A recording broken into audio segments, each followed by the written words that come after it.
Bom, nesse trabalho nós vamos abordar os 4 tipos de liderança e 4 exemplos, pontos positivos, pontos negativos que cada uma delas traz, tá? Vou começar com uma breve introdução. O líder deve estar sempre comprometido com a sua equipe, mostrar sempre disposto a ouvi-la e estar integrado com ela, para que os liderados encontrem apoio na sua figura dentro da organização e tenham a certeza de que ele está ali para representá-los, para colaborar. É possível notar a influência desse comportamento observando os liderados. Quando o líder é integrado, está sempre com o seu grupo disposto a solucionar problemas, ouvir sugestões, críticas e propostas. O clima organizacional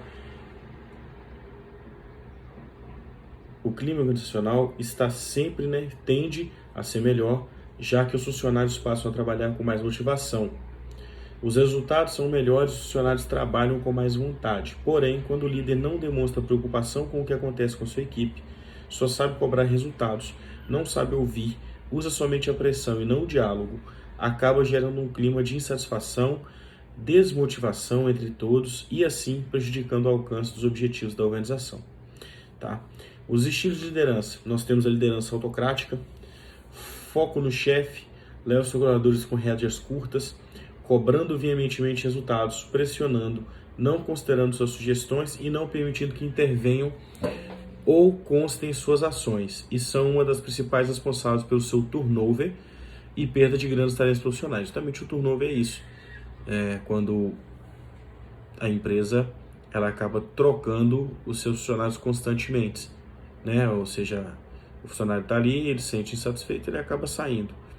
E aí acaba que a cultura organizacional da empresa ela vai perdendo, ou então até mesmo mudando com o decorrer do tempo. Tá? O ponto negativo é a frequência da motivação por parte dos liderados. Tá?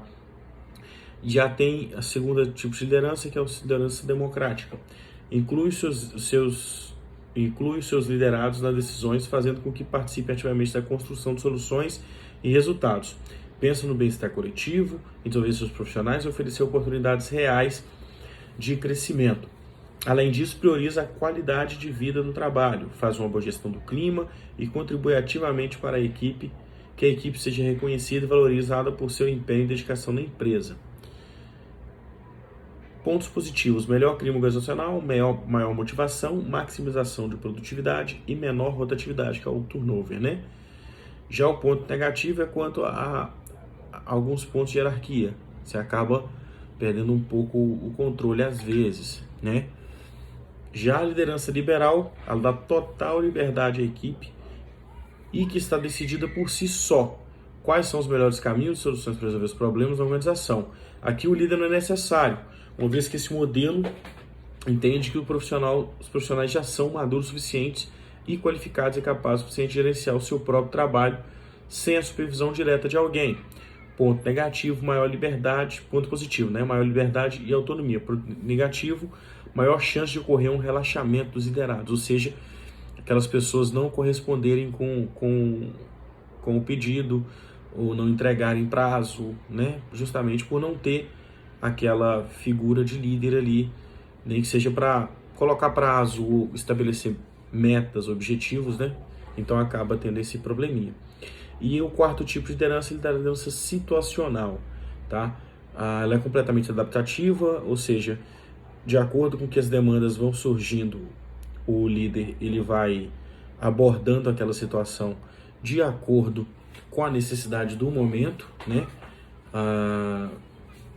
E no dia a dia, uma empresa aparece em situações diferentes que exigem do líder essa capacidade rápida de decisão, e também de adequação, seja no conduzir um colaborador mais experiente, uma tarefa, ou instruir um novato sobre como deve proceder no seu trabalho, por exemplo.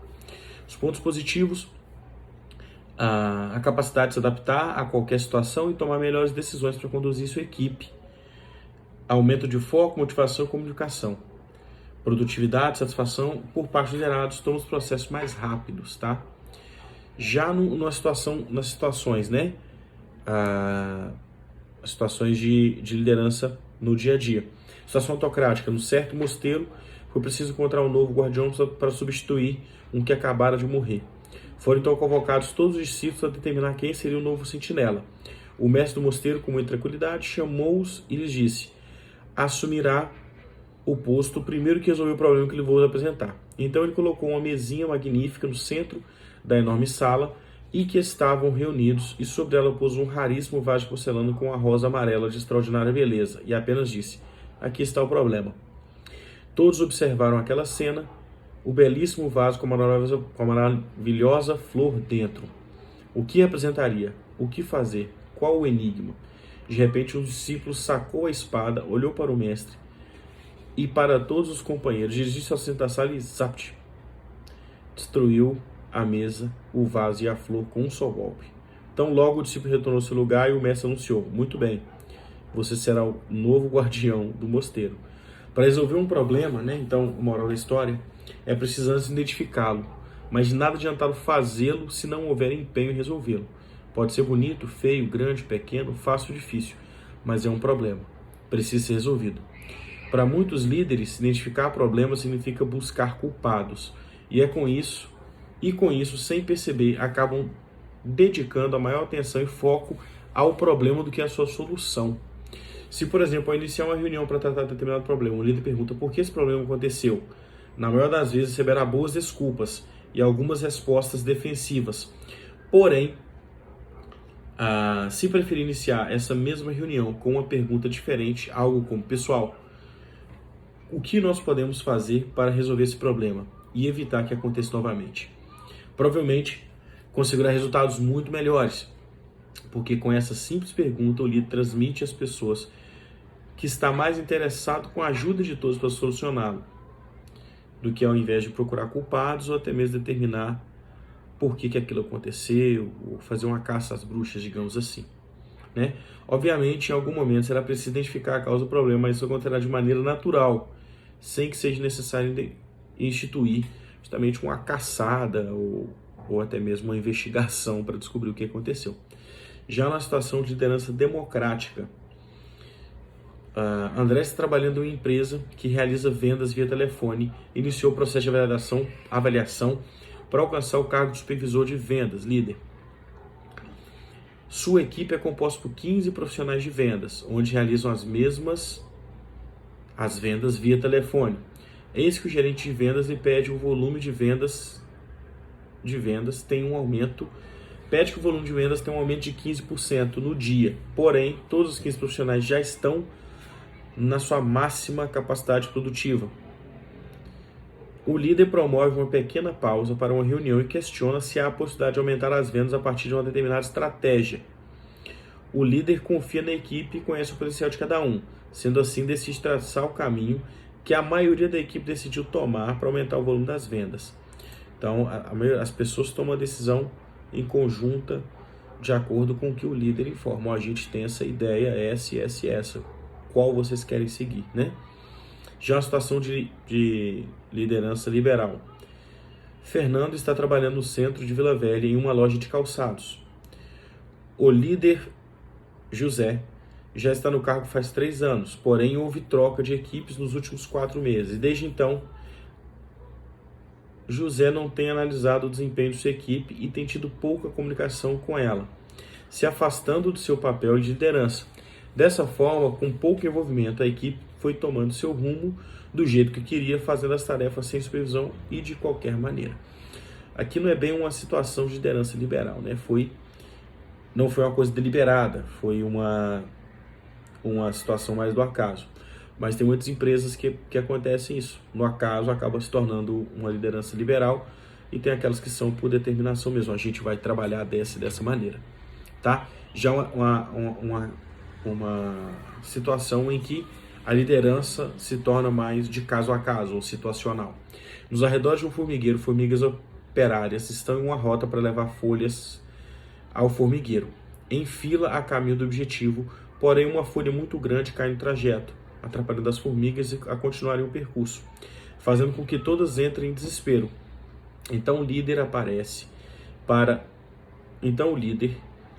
indicar o caminho onde devem seguir e acalmar todas elas, passar confiança e ainda acompanhar a continuação do percurso. No dia seguinte, novamente, a tarefa era levar folhas ao formigueiro, porém uma forte chuva estava a caminho. do local. Então, o líder decidiu chamar duas de suas operárias mais empenhadas e perguntá-las quais estratégias elas achariam melhor tomar. Uma era medrosa e queria ficar parada esperando a chuva passar. A outra, criativa, e queria mudar a rota do percurso passando debaixo de uma árvore coberta.